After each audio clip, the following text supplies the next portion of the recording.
ரொம்பவே டேஸ்டியான மலபார் நண்டு தொக்கு நீங்கள் எப்போ நண்டு செஞ்சாலும் இந்த மாதிரி ட்ரை பண்ணுங்கள்.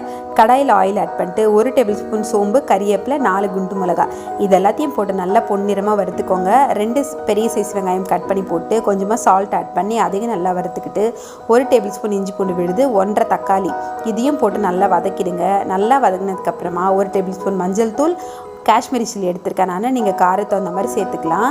இதை நல்லா வதக்கிட்டு 1 டம்ளர் தண்ணி ஊற்றி மூடி போட்டு நல்லா எண்ணெய் பிரிஞ்சு அந்த மசாலா காட்டெல்லாம் போகிற அளவுக்கு கெட்டியாக சுண்டுற அளவுக்கு வெயிட் பண்ணுங்கள். வெயிட் பண்ணதுக்கப்புறமா அதை திறந்துட்டு கொஞ்சமாக கொத்தமல்லி, ஒரு கைப்பிடி கொத்தமல்லி தூவிட்டு நம்ம க்ளீன் பண்ணி வச்சுருக்க நண்டு எடுத்து போட்டு நல்லா பரட்டிடுங்க. நண்டுக்குள்ளே மசாலா இறங்குற அளவுக்கு பரட்டிட்டு நல்லா 1 டேபிள் ஸ்பூன் ரொப்ப பெப்பர், மெழுகுத்தூள், நல்லா பொடிச்சு மெழுகுத்தூள் போட்டு நல்லா மூடி போட்டு நல்லா சுண்ட வச்சு இறக்குனிங்கன்னா ஒரு சூப்பரான மலபார் நண்டு தொக்கு ரெடி. சுட சுட சாதத்தோடு சாப்பிட்டு பாருங்கள், அட்டகாசமாக இருக்கும்.